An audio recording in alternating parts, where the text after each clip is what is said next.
अस्सलाम वालेकुम क्लास। आज हमने जो टॉपिक शुरू करना है वो शुरू होगा हमारा bank reconciliation statement. Bank reconciliation statement क्या होती है? जैसे कि मैंने आपको पिछले टॉपिक में कैश बुक पढ़ाया था, तो कैश बुक में हमने क्या पढ़ा था? कैश बुक में हमने बेसिकली जो चीज़ पढ़ी थी वो क्या थी, पहले वो देखें।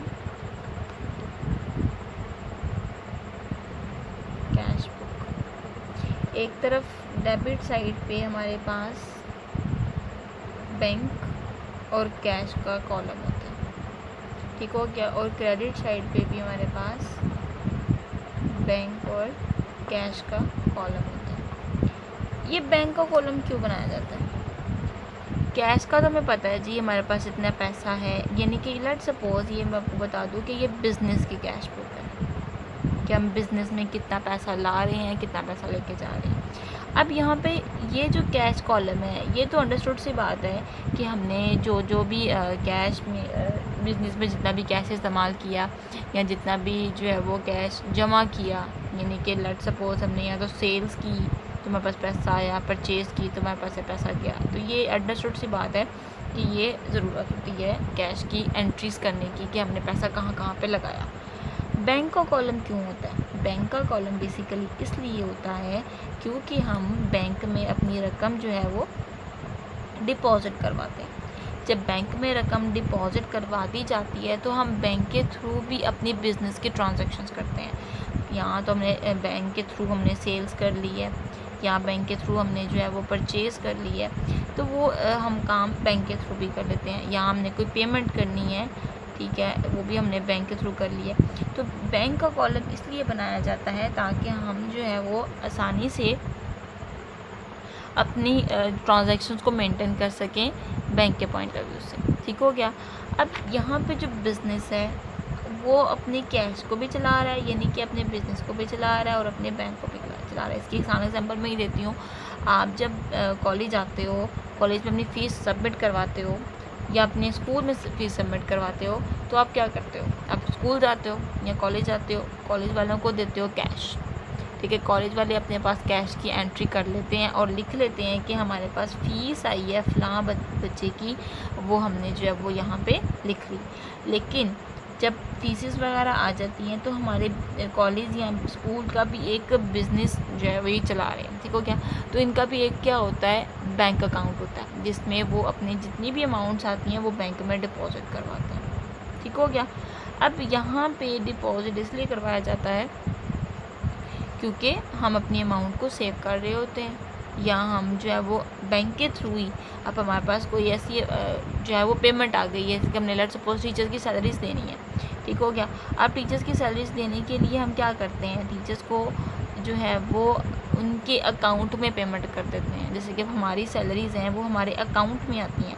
हमारे अकाउंट में सैलरीज़ आने से क्या मुराद होता है कि बैंक जो कॉलेज वाले हैं, जो बिज़नेस वाले हैं, वो क्या करते हैं, अपने बैंक से पैसा निकाल के तो हमारे बैंक में ट्रांसफ़र कर देते हैं, ठीक हो गया। इस दौरान हमें जो है वो बैंक कॉलम की भी ज़रूरत पड़ती है, ठीक हो गया। ये तो बिज़नेस ने अपने बैंक की जितनी भी एंट्रीज़ की वो सारी इसमें लिखी थी। अब एक ऐसी बुक होती है, जब आप बैंक में जाते हो तो बैंक वाले जो है वो अपने पास भी एक रिकॉर्ड रखते हैं आपकी सारी ट्रांजैक्शंस का, ठीक हो गया। उसको कहा जाता है पासबुक, ठीक है। इसका दूसरा नाम है, यहाँ इसको पासबुक भी कहेंगे या इसको कहेंगे बैंक स्टेटमेंट, ठीक हो गया। ये दोनों इसके नाम हैं। अब यहाँ तो वो पासबुक है या वो बैंक स्टेटमेंट है, दोनों का एक ही नाम है। अब बैंक वाला क्या करेगा, बैंक अपने पास एक बुक बनाएगा, उस बुक में जो है वो जितनी भी पर्टिकुलर्स यानी कि जो भी डिटेल्स होंगी वो लिखेगा। यहाँ पे डेबिट साइड है, यहाँ पे क्रेडिट साइड है, उसका ये बैंक का ही होगा, उसका कैश से कोई लेना देना नहीं, ठीक हो गया। कैश से लेना देना क्यों नहीं है? क्योंकि वो हमारे अपनी बिज़नेस की एंट्रीज़ हैं वो हम खुद करते हैं, ठीक हो गया। हम अपने पास बैंक का कॉलम बनाते हैं ताकि हमारे पास भी रिकॉर्डिंग हो सके कि हमने क्या क्या की है। इसी तरह से जो बैंक से रिलेट हमारे पास कॉलम होगा उससे जो है वो पासबुक में एंट्रीज़ होंगी, जिसमें बैंक वाला ये लिखेगा कि कस्टमर ने, ये बिजनेसमैन जो होगा, जो बिज़नेस होगा, उसने जब डिपॉज़िट करवाया होगा तो वो बैंक वालों का एक कस्टमर कहलाएगा। वो ये लिखेगा कि कस्टमर ने कहाँ पैसा इस्तेमाल किया और कहाँ पैसा जो है वो पे किया। जैसे ये चीज़ पहले आप देख लें। तो अब यहाँ पे जो बुक बनाई जाएगी वो पासबुक होगी, जिसमें बैंकर जो है वो जो भी डेबिट हो रहा होगा कैश वो डेबिट साइड पे लिखेगा और जो क्रेडिट हो रहा होगा वो क्रेडिट साइड पे रहेगा। दूसरी बात अब ये आ जाती है कि बैंक वाले जो सॉरी कस्टमर है, ठीक है, कस्टमर के पास जो वो पैसा बैंक में डिपॉजिट करवाता है उसको क्या कहा जाता है? वो यानी कि वो उसे क्या करता है, वो उसको डेबिट करता है या क्रेडिट करता है? बेसिकली आपको पता है, आप यहाँ पे कैश बुक आपने पढ़ी है, आप उधर यहाँ पे लिखते थे बैलेंस बीडी लिखते थे। बैलेंस बीडी यानी कि कैश इन हैंड है, ठीक है, या कैश एट बैंक है या कैश इन हैंड है, तो आप दोनों को डेबिट साइड पे लिखते थे। इसका मतलब क्या है कि बैंक में जब पैसा आता है, ठीक है, तो आप जो एंट्री करते हो डिपॉजिट करवाने की उसमें बैंक डेबिट करते रहे और कैश को क्रेडिट करते रहे। मतलब कि हमारे पास क्या होता है, बैंक डेबिट हो रहा है। कस्टमर जब अपने बैंक में डिपॉजिट करवाएगा अमाउंट तो वो उसको करेगा डेबिट, क्योंकि बैंक हमारे पास होता है एसेट, ठीक है, ये हम ओन करते हैं। यानी कि जो कस्टमर का पैसा है, कस्टमर का जो कैश है जो उसने बैंक में जमा करवाया है, ठीक है, जो उसका बैलेंस होगा वो कस्टमर उसका, यानी कि जो भी जिस बंदे ने भी बैंक में पैसा जमा करवाया होगा वो उसका ओनर होगा, वो उसका मालिक होगा। तो उस हिसाब से उसके पास उसका पैसा जो है वो एसेट कहलाएगा। ठीक हो गया। इसी तरह से यहाँ पे बैंकर है। बैंकर क्या करेगा, बैंकर के पास जो पैसा आया है कस्टमर का वो एक किस्म की सेविंग है, यानी कि बैंकर ने कस्टमर के पैसे जो हैं वो सेव करके रखने हैं। बैंकर को ये राइट नहीं होगा कि वो कस्टमर के पैसे खर्चे, वो सिर्फ उसके पैसे संभाल के रखेगा। उसकी ज़िम्मेदारी होगी कि वो उसके पैसों को संभाले, क्योंकि बैंक में पैसा हम डिपॉजिट भी इसीलिए करवाते हैं कि हमारी सेविंग हो सके। अब इस पॉइंट ऑफ व्यू से अगर ज़िम्मेदारी को देखा जाए, ज़िम्मेदारी को इंग्लिश में कहते हैं लायबिलिटी, तो बैंकर के लिए कस्टमर का पैसा जो है वो लायबिलिटी कहलाएगा। ठीक हो गया। जैसे कि एसेट आपको पता है होता है डेबिट, इसी तरह से लायबिलिटी होगी हमारे पास क्रेडिट। या बेसिकली ये अंडरस्टूड सी बात है, पीछे भी पढ़ के आ चुके हो कि लायबिलिटी जो है वो क्रेडिट होती है और जो है वो एसेट जो है वो हमारे पास डेबिट होता है। अब बैंकर के लिए सेविंग है किसकी, कस्टमर की। बैंकर के खुद के पैसे नहीं हैं, इस दौरान वो जो बैंक पैसा डिपॉजिट होगा बैंकर उसको करेगा क्रेडिट, बैंकर उसको अपनी पासबुक में करेगा क्रेडिट। ठीक हो गया। ये जो पासबुक जिसकी मैंने बात की है बैंकर उसको करेगा क्रेडिट और कस्टमर उसको करेगा डेबिट, क्योंकि वो कस्टमर की जो है वो मलकियत में है। ठीक है, यहाँ तक बात आपको समझ आ गई होगी। इसी तरह से अब ऐसा होता है जो एंट्रीज यहाँ पे इधर बैंक कॉलम में होंगी, इधर बैंक कॉलम में होंगी, इन दोनों बैंक कॉलम में वही एंट्रीज इसकी साइड पे होंगी। अब बेसिकली डिपॉजिट की बात कर रहे हैं तो डिपॉजिट जब बैंक में होगा वो उसको करेगा डेबिट। ठीक हो गया। लेकिन कस्टमर जो बैंकर है वो उसको करेगा क्रेडिट। तो यहाँ पे आसानी से हमें ये बात समझ आ गई कि कैश बुक जो है वो होगी डेबिट, ठीक है, और पासबुक जो है वो होगी क्रेडिट। अब जो एंट्रीज यहाँ पे होंगी वही एंट्रीज यहाँ पे होंगी। लेट्स सपोज बैंकर ने पैसा निकलवाया, सॉरी कस्टमर ने पैसा बैंक से निकलवाया, तो कस्टमर अपनी कैश बुक में क्रेडिट साइड पे लिखेगा कि मेरे बैंक में इतनी कमी हुई है। ठीक हो गया। अब बैंकर क्या करेगा, बैंकर भी यहाँ पे एंट्री करेगा अपने पास, ठीक है, वो डेबिट साइड पे करेगा एंट्री, क्योंकि जब इसके पास पैसे का इजाफा होता है ये डेबिट करता है, ठीक है, और पैसे की कमी होती है तो क्रेडिट करता है। लेकिन यहाँ पे उलट काम है, यहाँ पे लाइबिलिटीज़ के पॉइंट ऑफ व्यू से देखा जाए तो बैंकर जब पैसा जमा करेगा कस्टमर का तो वो लिखेगा क्रेडिट साइड पे, और जब पैसा निकलवाएगा तो वो लिखेगा डेबिट साइड पे। लेकिन एंट्रीज दोनों की सेम है, इधर भी अगर 1000 की एंट्री की है तो इधर भी 1000 के हिसाब से एंट्री होगी। अब इन दोनों में बाजू का ऐसा होता है कि कहीं ना कहीं कोई मिस्टेक निकल आती है। कैसी मिस्टेक निकल आती है? कभी बैंकर ने एंट्री नहीं की होती, कभी कस्टमर ने एंट्री नहीं की होती। ठीक है, कौन सी साइड पे? अपनी बैंक कैश बुक की बैंक वाली साइड पे। ठीक हो गया। अब ये जो अब जब एंट्रीज नहीं होती तो मंथ के आखिर में देखा जाता है दोनों का जो बैलेंस होता है वो इक्वल नहीं होता। तो इसको इक्वल करने के लिए हम वो मिस्टेक्स चेक करते हैं। ठीक है, वो मिस्टेक्स चेक करते हैं कि ऐसी कौन सी मिस्टेक है जो या तो कस्टमर ने की है या बैंकर ने की है। उन सारे मिस्टेक को सोल्व करने के लिए हम जो बुक बनाते हैं या जो स्टेटमेंट बनाते हैं, उस स्टेटमेंट को कहा जाएगा बैंक रिकन्सिलिएशन स्टेटमेंट। ठीक है, कॉन्सेप्चुअली आपको बात समझ आ गई होगी कि मैं आपको क्या कहना चाह रही हूँ। अब यहाँ पे आप ये देखें, हमारे पास इसका मीनिंग क्या है। बैंक रिकन्सिलिएशन स्टेटमेंट क्या होती है मैंने आपको बता दिया है, दोबारा रिपीट कर रही हूँ कि बाजू का कैश बुक में मिस्टेक्स होती हैं, बाजू का पासबुक में मिस्टेक्स होती हैं।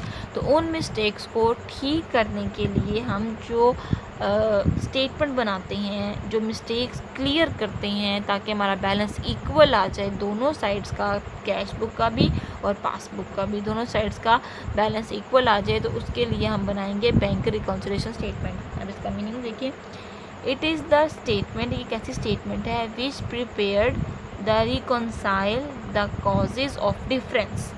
रिकॉन्साइल का मतलब होता है गलती की तलाफ़ी करना, ठीक करना।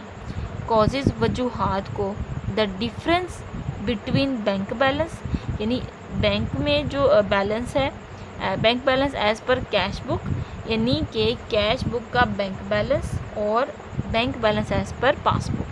इन दोनों के डिफरेंसेस को देखने के लिए कि क्या डिफरेंसेस आ रहे हैं, वो डिफरेंसेस क्लियर करने के लिए हम जो स्टेटमेंट बनाते हैं वो क्या कहलाएगी, बैंक रिकन्सिलिएशन स्टेटमेंट। हालांकि ये वो स्टेटमेंट है जिसमें कैश बुक और पासबुक के बैलेंस को सही किया जाता है। अगर दोनों बुक्स में फ़र्क हो तो उस फ़र्क को ठीक करने के लिए BRS बनाया जाता है। इसकी एग्जांपल मैंने यहाँ पे ये लिखी है कि हमारे पास इस साइड पे कैश बुक है, ठीक हो गया, कैश बुक में बैलेंस लिखा हुआ है 80,000 और इधर पासबुक में बैलेंस लिखा हुआ है 90,000। ठीक हो गया। अब इन दोनों का बैलेंस डिफरेंट क्यों है? सेम होना चाहिए। क्यों? क्योंकि हमारे पास जो बैंक बैलेंस होता है वो दोनों तरफ सेम होता है। अब मैंने लेट सपोज कि मैंने बैंक में अकाउंट बनवाया, मैं क्या करूँगी, मैं उसकी एंट्री करूँगी कि मैंने 80,000 बैंक में जमा करवाया। इसके अलावा मैंने जो है वो पैसे निकलवाए भी हैं, जमा भी करवाए हैं। मंथ के आखिर में देखा मेरे पास इतना बैलेंस है, पासबुक में देखा इतना बैलेंस है, हालांकि पासबुक में भी सेम बैलेंस होना चाहिए। ठीक है, क्योंकि जो एंट्रीज़ यहाँ पे होंगी वही एंट्रीज़ वहाँ पे होंगी। तो इस दौरान जो मिस्टेक होंगी उन मिस्टेक को ठीक करने के लिए हम क्या बनाएंगे, BRS बनाएंगे। BRS का फॉर्मेट कुछ तरह से होगा, यहाँ पे डिटेल्स और इधर रुपीज़ के 2 कॉलम्स होंगे हमारे पास, एक इनर कॉलम होगा, ठीक है, एक आउटर कॉलम होगा। अभी जब क्वेश्चन करेंगे तब मैं आपको उसकी डिटेल बताऊँगी कि इसमें क्वेश्चन कैसे सॉल्व किया जाएगा। ठीक है, और यहाँ पर मैंने क्या लिखा है, ऊपर देखिए एग्जाम्पल में एक तरफ कैश बुक है और दूसरी तरफ जो है वो पासबुक है और इन दोनों का बैलेंस मुख्तलिफ है। क्यों? अब वो क्यों मुख्तलिफ है, उसकी वजह ये हो सकती है कि यहाँ कैश बुक में गलती की गई हो या जो है वो पासबुक में गलती की गई हो। तो इन मिस्टेक को ठीक करने के लिए हम क्या बनाएंगे, BRS। ये वही बात जो है वो मैंने आपको वाज़ेह तौर पे पीछे समझा दी है। ठीक हो गया। अब यहाँ पे वही चीज़ है कि बैंक बैलेंस है, तो बिज़नेस पॉइंट ऑफ व्यू से, यानी कि जो डिपॉजिटर होगा, जो डिपॉजिटर भी हम उसको कह सकते हैं, इसको कस्टमर भी कह सकते हैं। ठीक है, कस्टमर के पॉइंट ऑफ व्यू से जो बैंक बैलेंस कहलाएगा वो कहलाएगा एसेट। मैंने यहाँ रफली समझाया है, यहाँ मैंने नीटली लिख लिया है ताकि आपको क्लियरली समझ आ जाए। ये नोट्स बना के भी अपने पास आप रख सकते हैं। तो यहाँ पे यही वो बात जो मैंने यहाँ बयान की है, तो उसके लिए कहलाएगा एसेट, क्योंकि वो ओनर है, वो मालिक है पैसे का। ठीक हो गया। तो उस दौरान अगर उसके पास पैसा इंक्रीज़ होगा तो वो उसको करेगा डेबिट, और अगर उसके पास पैसा डिक्रीज़ होगा तो वो उसको करेगा क्रेडिट। इसी तरह से लाइबिलिटी साइड है। लाइबिलिटी साइड यानी कि जो बैंकर के पॉइंट ऑफ व्यू से होगा, बैंकर क्या करेगा, सॉरी पहले यहाँ पे देखिए कि बैंकर है, ठीक है, बैंकर ने इसका पैसा डिपॉजिट करवाया, ठीक है, अपने पास जो है वो अपना इसका पैसा सेव कर रहा है, तो सेविंग के पॉइंट ऑफ व्यू से उसके पास बैंक पॉइंट ऑफ व्यू क्या, बैंकर का पॉइंट ऑफ व्यू क्या कहलाएगा, लायबिलिटी कहलाएगा। तो इस दौरान लायबिलिटी आपको पता है जब इंक्रीज़ होती है तो वो क्या होती है, क्रेडिट होती है, और जब डिक्रीज़ होती है तो डेबिट होती है। ऑब्वियसली ये बात है कि अगर ये पैसा जमा करवाएगा तो वो डेबिट साइड पे लिखेगा, ये पैसा इसका जमा कराया हुआ पैसा अपने पास क्रेडिट साइड पे लिखेगा, और अगर ये पैसा निकलवाएगा तो ये क्रेडिट साइड पे लिखेगा, और जब ये पैसा निकलवाएगा तो ये डेबिट साइड पे लिखेगा। इसका मतलब क्या है, आसान अल्फाज में मैं आपको ये समझा देती हूँ कि बैंकर ने इस बंदे से उधार पैसा लिया हुआ है, ठीक है। इसको मैं यहाँ पे रफली लिख के समझाती हूँ, ठीक है। बैंकर जो है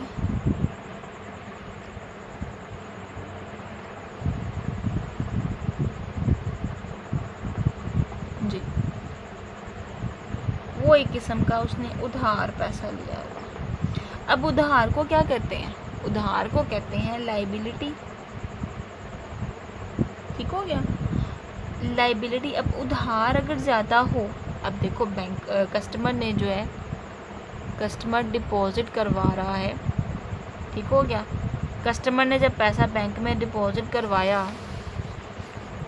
तो बैंकर के पास वो पैसा उधार की सूरत में आ गया, उसने लायबिलिटी साइड पे लिख लिया, ठीक है। लेकिन जब कस्टमर अपना पैसा विड्रॉ करवाता है, विड्रॉ का मतलब निकलवाता है, तो उस दौरान वो क्या करेगा, वो करेगा क्रेडिट कस्टमर। लेकिन बैंकर क्या करेगा, बैंकर उस दौरान, अब बैंकर के पॉइंट ऑफ व्यू से देखा जाए तो लायबिलिटी में जब इजाफा होगा, उधार उसके पास ज़्यादा होगा तो वो उसको करेगा क्रेडिट।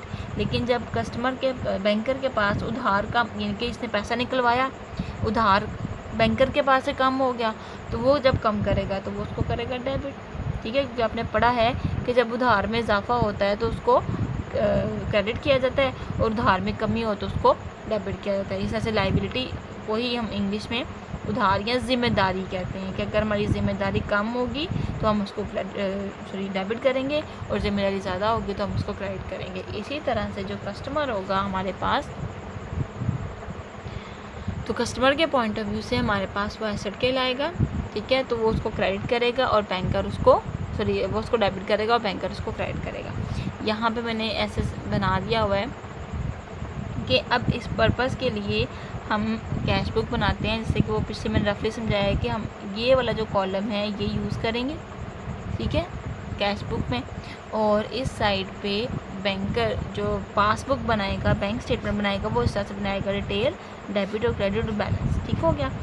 तो बैलेंस जब ये लिखें, डेबिट साइड पे इंक्रीज़ और क्रेडिट साइड पे डिक्रीज़। यहाँ पे क्रेडिट डिक्रीज़ और डेबिट डिक्रीज़ और क्रेडिट इंक्रीज़। जब पासबुक का बैलेंस हमारे पास इक्वल नहीं होगा तो हम उसको जो है वो इक्वल करने के लिए बैंक रिकॉन्सिलिएशन स्टेटमेंट बनाएंगे।